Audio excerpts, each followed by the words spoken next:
Good day everybody, my name is Barry van Kampen, I'm Technologist Security within ITQ, and today I'm going to talk you through the ransomware chain. The ransomware chain is a very important thing to know from a defensive perspective, so you know how you can at least correct your systems and be sure that you are up to date and you're able to defend yourself against ransomware. If we're going to talk about this ransomware chain, it's good to know there are actually 6 phases where you need to be aware of. And the first phase you need to be aware of is the initial access phase.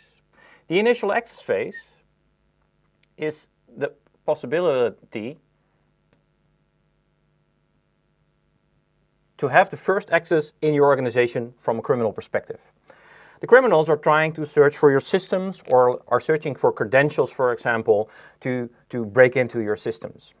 And they do this by data leaks, for example, who are being submitted on the internet everywhere. They try to search for vulnerable systems and be as fast as possible to exploit these vulnerable systems. And in that way, they have a first step into your organizations. It's also good to know and to be aware of the fact that these criminals are really based on business units like this. So the initial access phase is actually a business unit within the criminals. And these criminals, they are gathering all these kind of bots and remote access Trojans. And if they have a nice bunch of these positions, they want to be sure that they're going to be a better position within an organization, and which is the second position. And the second position is the securing access phase. The securing access phase means that with only one laptop, for example, infected with their Trojan horse, they're going to have lateral movement within your organization, and they are going to search for other possibilities to have more connections within your organization. And because it's much better, because if this laptop is down, they don't have access to your systems anymore. But if they are able to infect, for example, a server, which is always 24/7 up, they are able to have more steps into your organization, and they can gather a lot of other systems.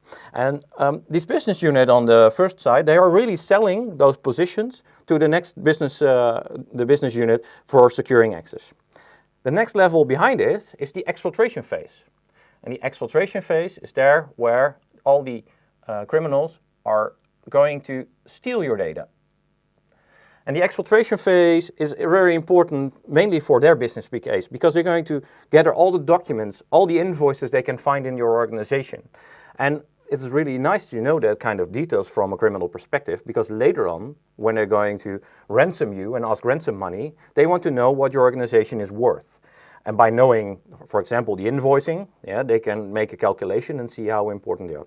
The second purpose of the exfiltration is to use it also later in the ransomware money. Because if they can push it on the fact they're going to lock you down, it's only one possibility for ransoming.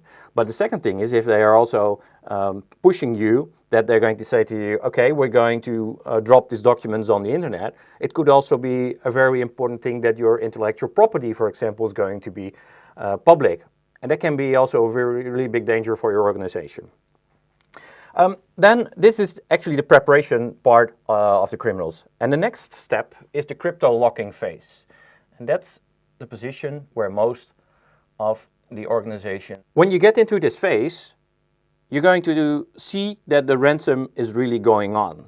Your systems are being locked. You get the screens with the fact you need to contact the criminals and you have to pay bitcoins, for example. And that's the issue actually when you are getting awake. When you're getting into this phase, I recommend you not to pay, of course, and that's the next phase. That's their billing department within the criminals. Mainly being done by bitcoins, not always, but bitcoins is a really important part over there. And the bitcoin phase is the recovery phase where you have to be sure that you're getting back into business. This usually takes a few days, and you don't want to get there, of course. So the recovery phase is another phase, and this is where it's getting recovery. This is where it usually gets interesting. And the last phase, which is not a business unit within the criminal side, which is the unknown phase. What happens if you just got hacked and they got into your systems and they stole your information and you got into this crypto locker situation and you did pay your bitcoins to recover? then it's always the big question, do these criminals are they trustworthy? Is it possible that they still have your information, which they said they would burn it? Yeah? Do they still have a position somewhere in your organization where they're able to do the whole shebang again? That's the big question. And you don't want to get here, mainly because you don't know what's going to happen in the future. Okay, I didn't want to make you guys afraid, but this is quite hostile and quite offensive in my opinion. So that's the reason why we're going to take a look, what can you do? Because that's where it's all about. It's not about being afraid of the chain, it's about knowing what kind of things are going to happen. So you are able to take the right steps and be sure that you're prepared for these kind of situations. So let me take a look on the possibilities nowadays, because they're endless. But there are a few possibilities which help a lot against ransomware. And one of the first possibilities is to have a proper detection and response. Detection and response means that you got the right stuff in place to see that an attack is going on. And if this attack is going on, then you are able to respond on that. And it can be, sure, that it's not you're going to stop the first hack, but it can be that you're going to stop the second part of the hack. And we, within ITQ, we are doing this with Carbon Black. And Carbon Black is a different type of this detection and response tool because it's based on behavior. For example, if you have an email which is coming to your organization, which is a daily thing. And if this email is going to have content like an Excel sheet, which is also a possibility that is happening on daily basis. But what happens if this email contains an Excel sheet with a macro script, a Visual Basic script within it? Then it still could be okay, but Carbon Black is already kicking in. Like, listen, this is a higher risk document. I need to be aware of that. Especially when this Excel sheet with this macro in it is going to get an external payload from a hostile site. Then it's going to block it. So that's the detection and the possibility to block it. But the response side is also really important there, because if you have your detection but you're not responding by blocking it, of course you have to think about it. Second thing on detection and response is maybe a little bit less technical and less functional. It's more about, okay, what are you going to do if you have found that you are somewhere here in the positions? So you are in the crypto lockout phase. Are you still able to respond in a proper way? Well, detection and response is also going to help you there. So what you see is if you're going to put detection and response in, you are having possibilities to work on multiple levels. The initial access phase, of course, there is your detection and response in place. Securing access, well, it's another hack within the organization. So also your detection and response will see what's happening over there. Exfiltration of data.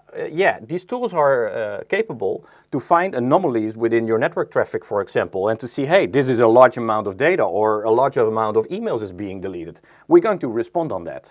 And then, of course, the latest phase is the crypto locking phase, where your detection and response tools are going to see, hey, this tool is accessing a lot of files and it's changing a lot of files. And your tool is kicking in over there and it's a possibility to respond on that.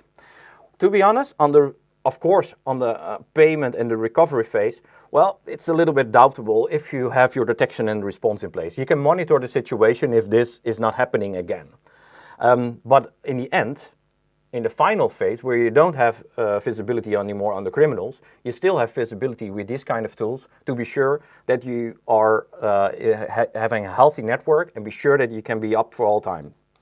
This is only detection and response. Another possibility, and I'm not going to talk about all the possibilities because just give me a call and we'll talk you through what's a possibility for you. But the another possibility is, for example, microsegmentation. If you're going to do segmentation of your network, then it's possible that the criminals are not getting into your network on a proper position where they can create a business case for themselves. So assure that you have the possibility here in place, where the initial access is here, then it's easy to step to other systems and servers if you just have a flat network. If you have microsegmentation, for example, it's not possible to do that anymore because most of the ports are dead or not allowed. Especially when you combine it together with your detection and response, you have extended detection and response and can do a lot more. Together with that, it's also, and again, a possibility to put a step up on the segmentation and do some more NDR kind of solutions, which is a network detection and response. About the data exfiltration, that's also quite important to know. If the criminals have a position within your organization and they're not able to gather all the data because they don't have access there, then there's always the question, okay, what did they steal or didn't they steal it? If you know that they didn't steal it because you got your segmentation in place, you're much more confident. And you can use that information also later in the phase of, for example, in recovery, because you know what happened. If I'm going to take a look on the crypto locking phase, then there is also opportunity on segmentation. Because if a client is not able to crypto lock all the information in the network, for example, your backups is in a different segment, then segmentation will help you also there. Within a recovery phase, it's a little bit doubtable because it's always the big question, how big was it? But in recovery, network segmentation does work because if you can split the affected machines from the recovered machines, then segmentation does work. On the unknown phase, it's doubtable if segmentation works for you. Okay. On a different approach, it's possible to do, for example, an incident response. And VMware has this possibility to use clean rooms, for example. If you have the possibility to do incident response and forensics, it's possible to analyze the initial attack, the securing access part, of course. And you're able to at least to know what really happened in a network. But me personally, I think this is more a part of your detection and response. So I put it on here in a line. It is possible to work on it, but it's more important for most of your latest phase. And the latest phase is where you're getting into the unknown, when you did decide we're going to pay for getting this ransom money loose. And the steps to there is to know what happened in the future, what was going to happen in the future. And your tools like the clean room is the opportunity at least to identify what really happened and to take the next steps for the future. Well, this was a whole story, and I filled up the whole whiteboard. And if you're being interested to know what ransomware and how your possibilities are, and how they're positioned in your network, just give me a call.